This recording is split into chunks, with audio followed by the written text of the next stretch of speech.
Mummy जी, मैं ठंडी चाय कैसे पी लूँ? 10 मिनट चाहती हूँ अपने लिए, केवल वो भी किसी से बर्दाश्त नहीं होता। जैसे ही ईशिता अपना चाय का कप लेकर बैठती, सासू माँ ने आवाज़ लगा दी। इस वजह से झुंझला रही थी।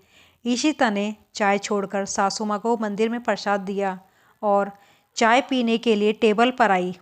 अभी कप होठों तक पहुँचा ही था कि रितेश की आवाज़ आई, ईशिता जल्दी मेरा नाश्ता लगा दो, बहुत देर हो रही है ऑफिस के लिए। लो, पी लो चाय। ईशिता झुंझलाकर रसोई की तरफ चल दी। चाय का कप टेबल पर रखा। सबको बताना चाह रहा था कि ईशिता ने अब तक मुझे छुआ भी नहीं है। ये कहानी है ईशिता जैसे हजारों औरतों की, जो सुबह से उठकर काम में लगी रहती हैं, जिन्हें सुबह से एक कप चाय पीना भी नसीब नहीं होती। उस पर सबका यही राग, क्या मना करते हैं तुम्हें चाय पीने के लिए? ये तो कहानी है सुबह की, जब घर में हर काम की जल्दी रहती है, लेकिन शाम को क्या समस्या है? कौन सी जल्दी होती है जो शाम के समय भी एक औरत को चाय नसीब नहीं होती? आइए शाम की समस्या से रूबरू होते हैं। सासू माँ और अपनी चाय लेकर ईशिता हॉल में बैठी ही थी कि ईशिता, डिनर में आलू पनीर के कोफ्ते बना लेना। जी मम्मी जी। तो ज़रा आलू उबलने रख दो, इतनी देर में आलू उबल जाएंगे। आलू गैस पर रखकर आई तो सासू माँ फिर बोली, पहले रितेश को पनीर लाने के लिए फ़ोन कर दे, वरना भूल जाएगी। रितेश को फ़ोन किया तो रितेश ने साथ में मिस्सी रोटी, वेजिटेबल रायता, पापड़ और सलाद की इच्छा रख दी। इतनी देर बाद करने के बाद चाय तो बर्फ़ हो चुकी थी और चाय का कप ईशिता को मुंह चढ़ा रहा था। सासू माँ तो अपनी चाय पीकर पार्क में टहलने चल दी। ईशिता वहीं खड़ी सोचती रही कि इस सब में गलती किसकी है। शायद उसकी खुद की है, क्योंकि घर के लोगों को तो जब कोई आदमी वक्त बेवक्त काम करने को तैयार खड़ा हो तो सब उसका नाजायज़ फ़ायदा उठाते ही हैं। आज ईशिता ने एक फ़ैसला लिया।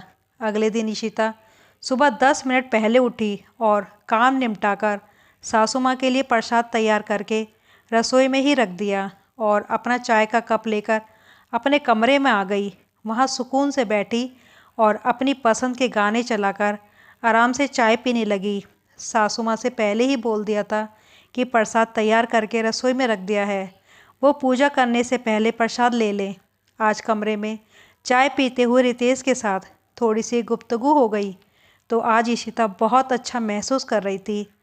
ना ही आज उसे झुंझलाहट महसूस हो रही थी। उस समय तो सासू माँ ने कुछ नहीं कहा। शाम को भी ईशिता सासू माँ को चाय देकर अपना कप लेकर अपने कमरे में आ गई। शाम के 5 बज रहे थे और ईशिता चाय की चुस्कियों के साथ अपने कानों में ईयर प्लग लगाकर गानों का मज़ा ले रही थी। उधर आज सासू माँ को चाय अकेले पीनी पड़ी। पार्क में भी आज वो ईशिता में आए बदलाव के बारे में सोचती रही।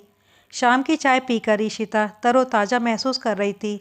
फिर वह रसोई में डिनर की तैयारी करने के लिए आ गई। आज मूड अच्छा था, मन ही मन गाने गुनगुना रही थी। तो जब रितेश घर वापस आया, उसके खिले हुए चेहरे को देखकर अपनी थकान भूल गया। आज क्या बात है मैडम, आज ही बिजलियाँ कहाँ गिरने वाली हैं? इतने दिनों से दोनों के रिश्तों में काम की व्यस्तता से जो उदासीनता ला दी थी, वो भी आज गायब होकर प्यार और खुशी की बहार से खिल उठी थी। सासू माँ समझ नहीं पा रही थी। ईशिता ने एक ही दिन में उनके बनाए मकर जाल को काट दिया था। इतने दिन से जो दोनों को दूर रखने की उनकी प्लानिंग कामयाब हो रही थी, आज उस पर पानी फिर गया। 1-2 दिन ईशिता का रूटीन इसी तरह चलता रहा तो सासू माँ परेशान हो गई। वो रितेश से बोली, बेटा मैं अकेले बैठकर चाय पीती हूँ, बहू तो अपनी चाय लेकर अपने कमरे में जाकर बैठती है, उसे कोई मतलब नहीं होता कि मुझे किसी चीज़ की ज़रूरत है। रितेश ने ईशिता की तरफ देखा तो ईशिता बोली, मम्मी जी मुझे सुकून के 10 मिनट चाहिए, मैं शांति से बैठकर चाय पीना चाहती हूँ। पूरे दिन बिना आराम के घर के काम करती हूँ, केवल चाय के समय 10 मिनट अपने लिए चाहती हूँ। उसमें भी किसी को क्या प्रॉब्लम है? क्या सबके काम उसी 10 मिनट में ज़रूरी होते हैं? 4 महीने हो गए मेरी शादी को, लेकिन आज तक मैं ढंग से चाय नहीं पी सकी। या तो ठंडी चाय एक घूंट से गले में उतार लो, या फिर चाय पीने का इरादा ही छोड़ दो, क्योंकि बहू को तो चाय पीने का हक ही नहीं है। आप हमेशा मेरी ठंडी चाय को देखकर कहती हो, मैंने कब मना किया है तुम्हें चाय पीने को? मना भी नहीं किया, लेकिन ठंडी चाय मैं कैसे पी लूँ? इसलिए मम्मी जी, आप चाहे कुछ भी हो, मुझे भी अपने लिए समय चाहिए। तो मैंने अपनी चाय पीने के लिए 10 मिनट तय कर लिए हैं। ईशिता की बात सुनकर रितेश ने कहा, मम्मी, मुझे लगता है ईशिता ठीक कह रही है। घर के काम उसे संभालने हैं तो काम करने का समय भी उसे ही संभालने दो। उसे भी अपने लिए समय निकालने दो। 4 दिन से उसमें आए बदलाव से मैं भी खुश हूँ। अब मैं ऑफिस में बेफिक्र काम करता हूँ, कहकर रितेश वहाँ से उठकर चला गया। सासू माँ देखती रह गई, क्योंकि अब उनके पास ईशिता के बात का कोई जवाब नहीं था। दोस्तों, अधिकतर घरों में यही होता है कि बहू को हर समय कुछ न कुछ काम बताने रहते हैं। वो चाय या खाने या नाश्ते के लिए भी बैठे तो भी सबको भारी दिखता है, इसलिए बहू को कदम तो उठाना ही पड़ता है।